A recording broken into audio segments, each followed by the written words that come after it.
Over the past couple of years, I've taken over 20 minutes off my Hyrox time, going from 1 hour 26 down to 1:05 most recently in Hyrox Frankfurt. I went from a complete novice to a little bit less of a novice and having an awesome time whilst doing it. My journey's been filled with highs, lows, from no reps to unbroken warbles, plateauing, regressing, back-to-back PBing. I'm not from a fitness background. I'm just somebody who started running to lose weight around COVID times, fell in love with the sport that resonated with me, and was lucky enough to find it at a time when it was growing whilst I was growing with my fitness too. This video is for your average Hyroxer, those who have jobs, limited amounts of time to train, and are doing it for the love and to feel good and to get a sense of self-progression. I'm going to break down how my training has changed from going between the ranges of 1 hour 26 to 1:11, then 1:11 to sub 70 doing a 1:08, and then from sub 70 down to 65. It's been a bit of an evolution. It's not been a straight line, but yeah, it's been a lot of fun. I likely would have learned a lot of these lessons a lot quicker if I had a coach and wasn't just fumbling around on my own, but you spend a lot more time training than you do racing. So for me, it's been about finding joy in experimenting, trying new things, going back and forth, mixing up my training to find a way that suits me, that I can progress, but also that I enjoy doing. I really enjoy doing it and like having the independence. 1 hour 26 to 1 hour 16. So rewind back to a few years ago, my friend Sasha, amazing athlete, she's like got some age group world records, absolutely smashed it. She recommended I try out Hyrox. So I did. Did my first race in London, did 1 hour 26. At around this point, I was running a bit. I used to lift weights, so I was like, why not? This suits me. My first race mainly consisted of skiing in the fashion that resembled a fish out of water, flapping around, I had no technique, having my spirit broken in the sled pull, and no repping to infinity on the warbles. I think I spent like over 8 minutes in warbles on my first time, which is crazy. But somehow after all that, I was hooked. I clocked in a time of 1 hour 26. What I really like about Hyrox is that you can see all your data for all the stations, and then so it's like a constant thing of, oh, I can get better at this and I can get better at that. So I feel like when you first compete in a Hyrox, it's all about establishing your baseline, getting a feeling for your race, your strengths, your weaknesses, and using that as a foundation to build from. So if you're going into Hyrox as your first time, then pretty much you should just like not put any pressure on it, just enjoy it. Get out there and get a feel for the event as a whole. Around this time, my training was largely focused around getting used to the movements of the stations. If you're a complete noob like I was, like you're not from a CrossFit background, you probably never touched a ski erg, have no idea what an EMOM is or an AMRAP or a WOD. You're just going to be kind of making it up or following some of these exercises that come up on Instagram. You might not even be a runner at this point. Like my wife wasn't really a runner when she did her first doubles. So it's all about just getting a feel for certain stations, like the skier, like the rower, like pushing a sled, pulling a sled, even doing burpees. Like the main thing when you're first setting out around, and if you're around this time zone, it's just getting used to the movement, used to the techniques. My main philosophy around that time was to break up the station length into intervals, build up to race distance. So for example, it'd be like 5 times 200 meters on the ski. I had little to no concept of compromise running. It was just a preconception of mine that I could run reasonably quick, so why should I not be able to run a Hyrox quick? I was completely wrong, because as time has gone on, I've realized that actually, like, at least in my opinion, like Hyrox running is a very different discipline, because it's like threshold running but with muscular fatigue. So the intensities and things I do around it are slightly different. I've done a whole video on that, which you can check out. Another philosophy around this point in my Hyrox journey was to identify weak stations and set out improving those times. Sometimes in most inefficient ways, like doing 5 minutes of burpees every day for 50 days to improve my burpees time. But it was one of those things that, like, and this is what I enjoy about something like Hyrox, is that, so I would take the stations that I was really like not very great at and endeavor to become better at them. But sometimes it's not just about time, like overcoming something bigger than that. And I really struggled with the burpees. I mean, I struggled with everything pretty much in the first one. And so it was like, okay, cool. How can I get better at burpees so that it's not even like a a thing anymore. So I would set myself these like daily challenges, do like 5 minutes of burpees a day, 100 burpees a day for 100 days. Like these things have evolved over time. It's just like using these methods for a bit of like self-discovery along the way, as well as enjoyment. You spend so much time training, like way more time training than you do racing. It's important to find a format that inspires you, and why not find other things along the way that you can you can enjoy yourself doing. Like, it's very easy to get caught up in times, but really, like, you know, times are just like the cherry on the top of the cake. Like, I find it a much more fulfilling journey from, yes, pursuing growth, improvement, better times, PBs, all the rest of it.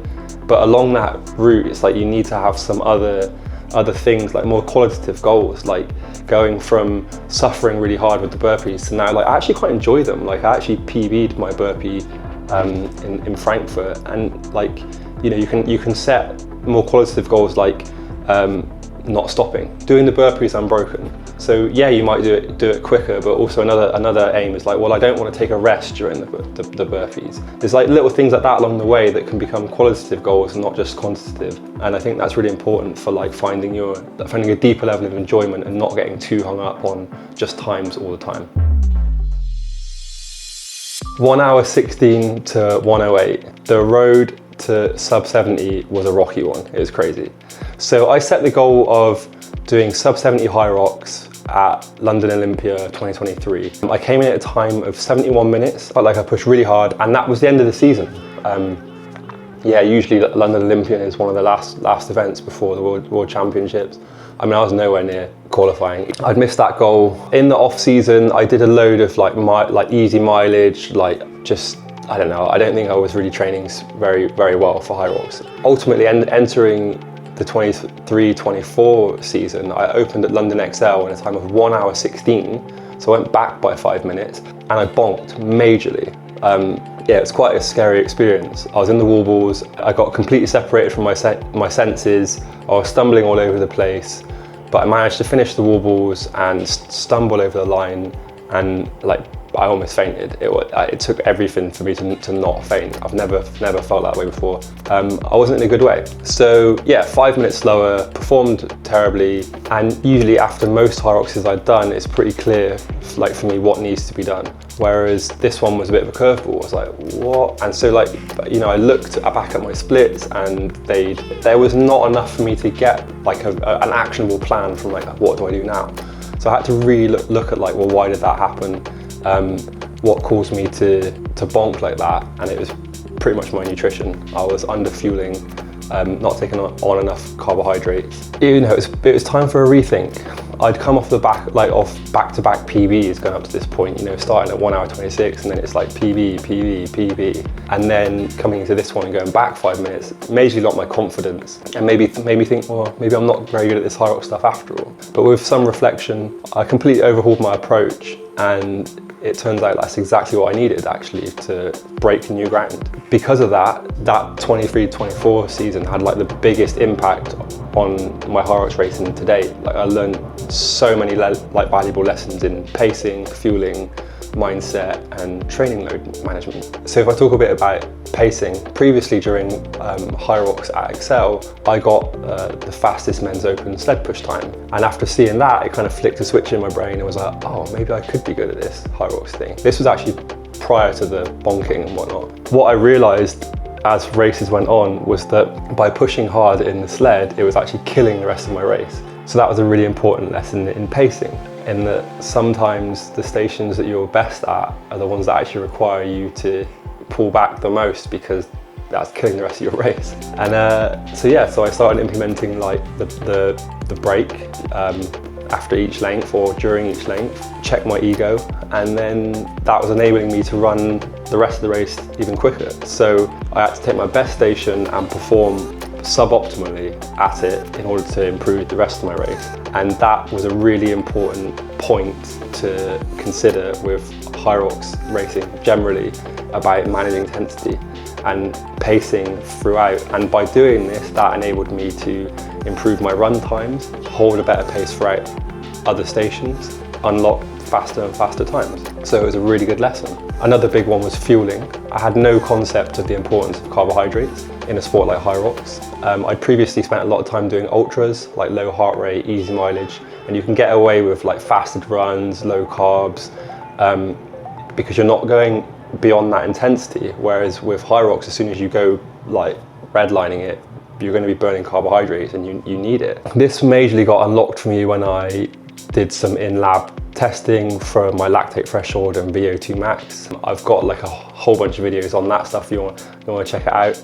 But the TLDR version of it is that Hyrox burns a lot of carbs. I burn a lot of carbs at those sort of Hyrox intensities. So I had to really look at my diet and increase my carbohydrate intake.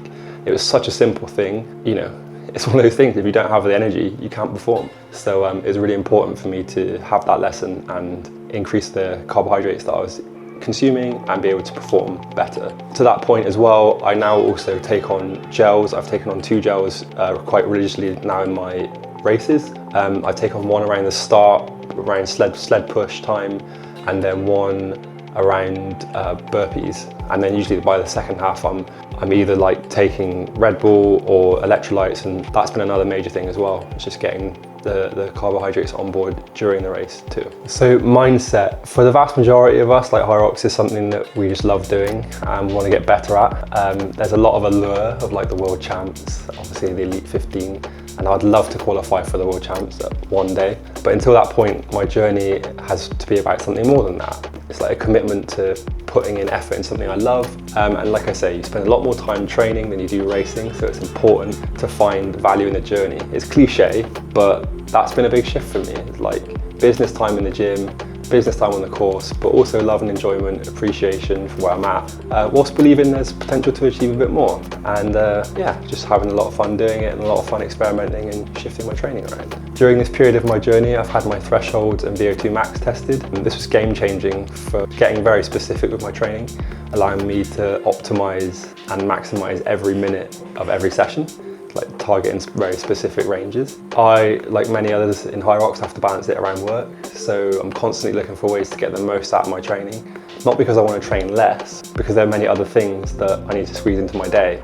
And so understanding your thresholds and allows you to really dial in your training in a very specific way. And yeah, then that way you can maximize your time in the gym and get in, get out, and make sure that you're like actually getting fitter for Hyrox. So specificity is really, really important in that sense. And this piece also sits nicely alongside pacing. Like understand like your 80% maximum running or your maximum effort, and like your speed and efforts for race day, and getting this balance between like attacking stations, attacking the runs, depends on what kind of athlete you are. So you don't necessarily need like these huge heroic efforts on certain stations. You just need like a consistent effort throughout, and that will yield like a faster time, better outcome.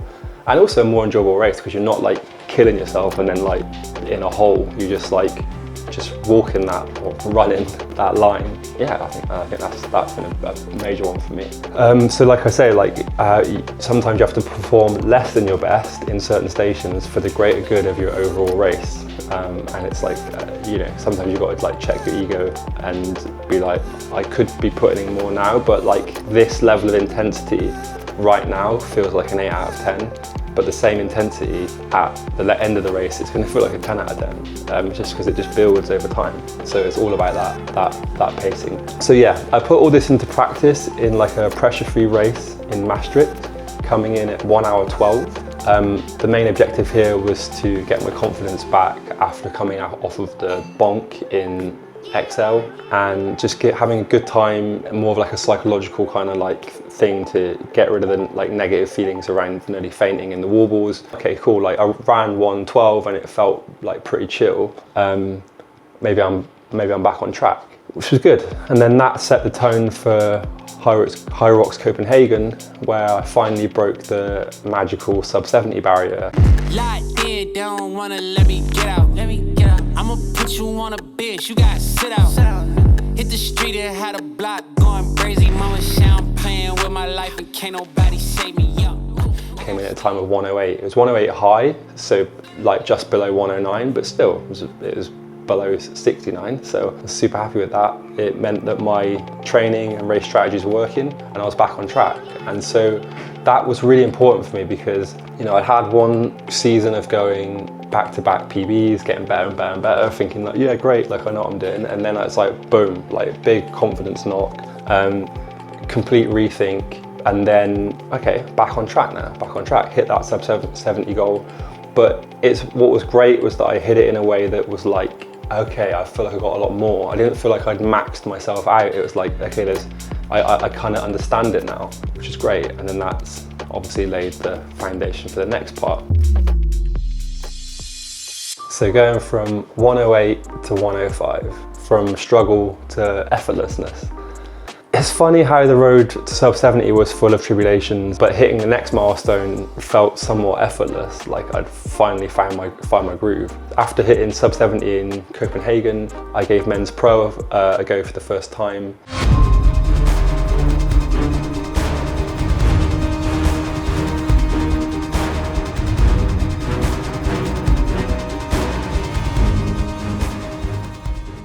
And I closed that season out in 1 hour 16, which is the same time I began in the open category. So that was quite a nice little like, oh, okay, finished it as I began, but just moved up a category. This season I opted to start in pro and I did 1 hour 14 in Birmingham. So that was a 2-minute PB, which I thought was really cool for like a season opener. And then I went on to do open in Frankfurt.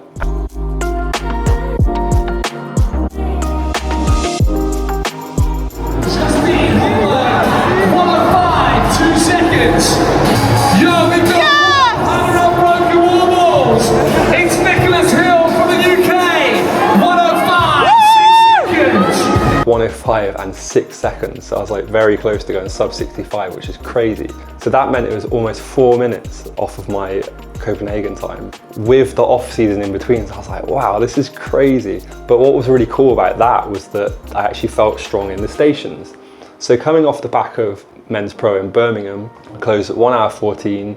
I ran 4-minute kilometers, but my stations felt pretty weak. My core felt weak. And so I was like, okay, over the next 6 weeks, I'm gonna get strong so that I feel good through the stations. And when I did Frankfurt, my running felt like all right, didn't feel super strong, but I'd done a lot less mileage in that last 6 weeks so that I could spend more time doing the station work. And I blasted through the stations, PB'd like the burpees, I think I PB'd the lunges. I did 100 wall balls unbroken, which was sick. And I got the patch. Yeah, and it was great. It was like funny because that for me was the race that made me feel like, okay, you're like a proper Hyroxer now, because you didn't just run the runs quickly and sort of like half-ass the stations so that you could run quicker. You actually attacked the stations and you had a good time. And so that was great. I was buzzing off that. So yeah, so coming off the back of Birmingham, my post-race analysis was strong on the runs, weak on the stations, weak core. So I adjusted my training, reduced my mileage from about 60 to 80 kilometers down to like 30 or 40 kilometers and sometimes less, to allow space for the strength work and the Metcon work. And I added a weekly core workout and an ab rollout challenge on the North app. So I was doing like 10 ab rollouts a day for 10 days, then I did 20 for 20 days, 30 for 10 days, and then I think I did 40 for like 5 days or something. And now I'm doing 50 a day. Yeah, so like those little things really add up, which is kind of crazy, like how you just get a strong core and somehow then you can like manage 100 wall balls. And I focused on like a 6-week training block, progressively overloading my strength and then increasing the Metcon sessions I was doing, just like every minute on the minute, or like some compromised running sessions where you jump between running and ski or running an assault bike, and just to build up my conditioning and maintain my running. So turned up to Frankfurt, yeah, and dropped 105.06 with 100 unbroken wall balls, and I was in shock. It's crazy. And so my post race analysis had flipped. So my running was weak, averaging at 4:07 a kilometer, but I felt powerful during the stations. Did the burpees in 2 minutes 52 unbroken, PB'd the lunges, and clocked sub 4-minute wall balls unbroken, which is a goal that I also set around the time that I planned to do sub 70. So I was like, what the hell has happened? This is amazing. And the best thing about it was I felt like I got more left in the tank, and so I'm super hyped about the next race. But also I thought it was really good to see that you can set yourself these goals, and it might not be a straight line to get there, but you can get there eventually if you keep at it. And that's kind of like the thing I'm taking away from this the most, is that, yeah, I set 100 wall balls and unbroken and sub 4-minute wall balls like a couple of years ago now, and I finally made it. But also when I think about how I feel now running like 65-minute Hyroxes, I feel more inspired and more optimistic than when I was running 1 hour 16 Hyroxes, like, because I've gone through that journey and figured out, okay, this is what I need to get better, or that's how I can do it. And so I hope this video has given like a brief overview of like how things have progressed and changed through going through those different timing brackets. This is just a general one. Keep your eyes peeled for part 2, where I'll go into a bit more detail. I'm going to do one on stations, one on running, and then this is obviously, yeah, just a general recap. So yeah, thanks for taking the time to watch, and as ever, catch you on the next one. Peace. Introducing the North app, creating the lowest barrier of entry to getting active. All you need is your body and a floor. Using 6 bodyweight exercises, you can set yourself exercise challenges, record yourself, win badges, and compete against the person you were yesterday. Challenges can range from anywhere between something as simple as 5 squats a day for 5 days, all the way up to 100 burpees a day for 100 days and beyond. Log on to nrth.co.uk today and begin your journey to a more active you.